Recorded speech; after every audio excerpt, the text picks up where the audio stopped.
Hello दोस्तों, welcome back to my YouTube channel. दोस्तों, आज की इस वीडियो में आप देखें कि जब मानव गुप्ता ने राजकुमार भाटी से जब पूछा कि जेपी नड्डा ने कहा है कि समाजवादी पार्टी एक क्षेत्रीय पार्टी है, उसको तो हम आराम से हरा देंगे। तो चलिए देखते हैं कि राजकुमार भाटी ने इस पर क्या कहा। तो चलिए शुरू करते हैं इस वीडियो को। राजकुमार भाटी, आपकी पार्टी क्षेत्रीय पार्टी है पर इसका खात्मा निश्चित है, जेपी नड्डा कह रहे हैं, जवाब दीजिए।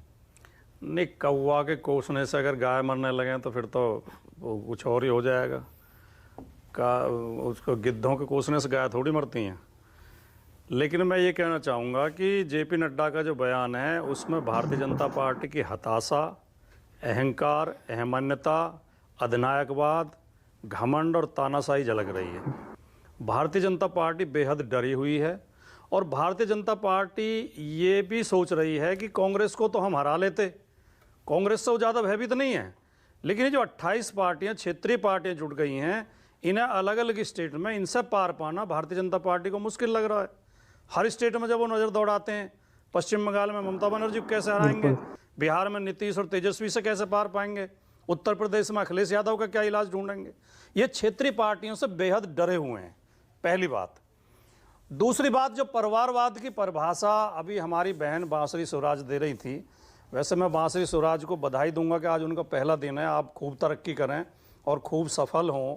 और आपके प्रति स्नेह हमारा इसलिए भी है कि आपकी माताजी सुषमा स्वराज बहुत अच्छे नेताओं में गिनी जाती थी और पार्टी लाइन से ऊपर उठकर हर पार्टी के में उनके समर्थक थे। और मैं ये मानता हूँ कि वो भारतीय जनता पार्टी की जो गंदगी है उन्होंने अपने पास तक फटकने नहीं दी। वो उस काजल की कोठरी में भी बेदाग राजनीति उन्होंने की। और आपसे भी मेरा यही निवेदन रहेगा कि उनके पद चिन्हों पे चलें। आपने एक परिभाषा दी कि जो पार्टी का मुखिया बनता है वो परिवारवाद होता है। तो मैं उत्तर प्रदेश का एक 10 सेकंड में आपको बताना चाहता हूँ कि एक उत्तराखंड से आए थे कृपाल सिंह बिष्ट और वे उत्तर प्रदेश के एक प्रमुख मठ के महंत बन गए और फिर उसी क्षेत्र से सांसद भी बन गए। फिर जब उन्हें उत्तराधिकार सौंपने की बात आई तो उत्तराखंड से ही अपने भतीजे को लेकर आए जिनका नाम था अजय सिंह बिष्ट। उन्हें ही तो उन्होंने महंत बनाया अपने मठ का और उन्हें ही अपनी सीट से सांसद बनाया। और आज वही अजय सिंह बिष्ट उत्तर प्रदेश के मुख्यमंत्री हैं। अब ये नाम बदल बदल के धोखे तो देते रहते हैं।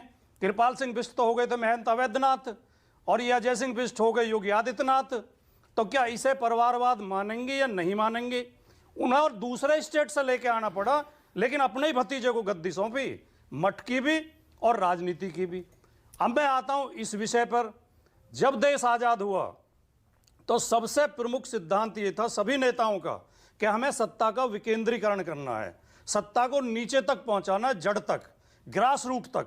सत्ता एक केंद्रीकृत ना हो, इसीलिए ग्राम स्वराज की कल्पना की गई, इसीलिए भाषाई स्टेट बनाए गए, भाषाई राज्य बनाए गए।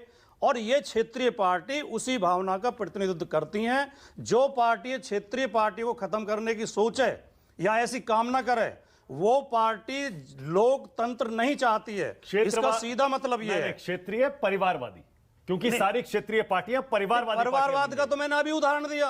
अब परिवारवाद का आप पे अगर अंकुश लगाएंगे या कोई सिद्धांत बनाएंगे तो हमारी बहन बांसुरी स्वराज भी टीवी पे नहीं बैठ पाएंगे, जबकि उनकी प्रतिभा दिखाई दे रही है। मैं तो बहुत खुश हूं, बहुत अच्छे से बोल रहे हैं। उन्होंने अपना उदाहरण देकर अभी क्या कहा? सुनिए ना। अच्छा भाटी साहब सुनिए, एक सेकंड मेरी बात सुनो, डिटेल में बात कर रहे हैं। हाँ, चलो। उन्होंने, उनका ये कहना है और बीजेपी हमेशा ये कहती है, वो कहती है कि हमारे यहाँ कोई नेता ऐसा नहीं है कि जैसे ही वो एक बढ़िया ऐसे अच्छे परिवार में पैदा हो वो टॉप पोजीशन के लिए, अध्यक्ष के लिए, प्रधानमंत्री के लिए उम्मीदवार बन जाए। हमारे यहाँ ऐसा कोई भी नहीं है। वो अलग बात है, सांसद का बेटा अगर मान लीजिए राजनीति में उतरता है, अपनी मेहनत से लड़ता है, विधायक बनता है, सांसद बनता है, तो वो परिवारवाद कहां से हुआ? भारतीय जनता पार्टी के सिद्धांत भारतीय जनता पार्टी के दफ्तर में तैयार होते हैं। जो इन पे इनके ऊपर लागू होता हो वो तो बहुत बढ़िया। जो इनका समर्थन करे वो राष्ट्रवादी, जो इनका समर्थन करे वो सनातनी, वो हिंदू, जो इनका विरोध करे, राजनीति में इनकी आलोचना करे, वो देशद्रोही, वो हिंदू विरोधी, वो गैर सनातनी, वो देश को तोड़ने वाला, टुकड़े टुकड़े गैंग, वो पता नहीं क्या क्या बताते हैं, शहरी नक्सल। ये चीज ये भारतीय जनता पार्टी की ये पोल अब खुल चुकी है। अब जनता समझ चुकी है। इनके आने वाले दिन बहुत बुरे होंगे। और मैं जेपी नड्डा जी को भी कहना चाहता हूं, आप क्षेत्रीय पार्टियों की चिंता मत करिए। ये अगले 6 महीने में भारतीय जनता पार्टी खत्म होने जा रही है। भारतीय जनता पार्टी में वो भगदड़ मचेगी। इनके एनडीए में तो भगदड़ मच गई। अभी 1 महीने में 3 पार्टियां छोड़ चुकी हैं इन्हें। अब भारतीय जनता पार्टी में बहुमत भगदड़ मचेगी। मध्य प्रदेश के कम से कम 50 विधायक कांग्रेस के संपर्क में हैं, उत्तर प्रदेश के 50 विधायक हमारे संपर्क में हैं, जगह जगह भगदड़ मच रही। बिहार में पार्टी खत्म होने जा रही है। आप भारतीय जनता पार्टी की चिंता कीजिए, ये पार्टी समाप्ति की ओर है। अच्छा, एक कमेंट और कर दीजिए वाजपेयी जी पे। क्या ये वाजपेयी जी के बारे में क्या कह रहे हैं नड्डा जी, इनकी पार्टी के बारे में? नहीं, मैं तो न तो बांसुरी स्वराज के बारे में कोई कमेंट करूंगा, ना वाजपेयी जी के बारे में। हाँ, पार्टी के बारे में खूब कराइए। तो एलजेपी की चोट पे एलजेपी के बारे में क्या कह रहे हैं नड्डा जी? एलजेपी में तो जो जैसे आपने कहा परिवारवाद, तो परिवार में जब बंटवारे होते हैं, भाई भाई खेत बंटते हैं, भैंस बंटती है, अनाज बंटता है, चारपाई बंटती है, बर्तन बंटते हैं, वो तो चाचा भतीजे की बंटवाई चल रही है। नड्डा जी क्यों कह रहे हैं, उनको क्यों कह रहे हैं कि खत्म हो जाएगी इनकी पार्टी? इन्हें छोड़ देना चाहिए ऐसी पार्टी को। एनडीए को इन्हें छोड़ देना चाहिए तुरंत। जवाब आप देंगे। अब आप बोलिए वाजपेयी जी। ये मामला गंभीर मामला है। हाँ। नड्डा जी की स्टेटमेंट को सबसे ज्यादा बढ़िया तरीके से अगर समझा है किसी ने, तो मैं विद रिगार्ड संजय सिंह जी ने समझा। संजय कुमार, हाँ। यस, उन्होंने आपके बारे में टिप्पणी की है। अरे हम बुरा थोड़ी मान रहे हैं उसको। देखिए, हम उसको बाइफरकेट कर रहे हैं। एक है गठबंधन की राजनीति, एक है परिवारवाद, एक है क्षेत्रीय दल, और एक है भ्रष्टाचार।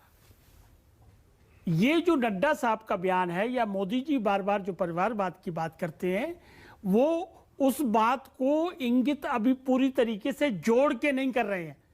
जब वो परिवारवाद की बात करते हैं तो साथ में भ्रष्टाचार का बैगेज लगा होता है। ये बात एक बार डिबेट हुई थी, तो मैंने खासतौर से इसी बात को रखा था। परिवारवाद वो खराब है जो भ्रष्टाचार में लिप्त पाया जाता है, जो हजारों करोड़ की संपत्ति बना लेता है सत्ता के नाम पे, या गरीब गुरबा के नाम पे, या सिद्धांत के नाम पे। उस परिवारवाद के खिलाफ है। और वही संजय सिंह जी ने कहा कि ये क्षेत्रीय पार्टियां जो हैं, जो परिवारवाद से ग्रस्त है, वो धीरे धीरे समाप्ति की ओर है, क्योंकि एक समुदाय को या दो समुदाय को रिप्रेजेंट करके ही सत्ता में आती है। माई क्या है?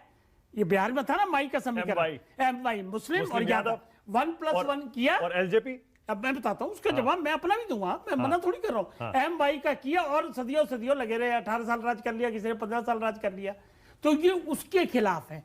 अब आ जाओ हमारे ऊपर, हमारे ऊपर आ जाओ। दलित वोट हमने क्या किया?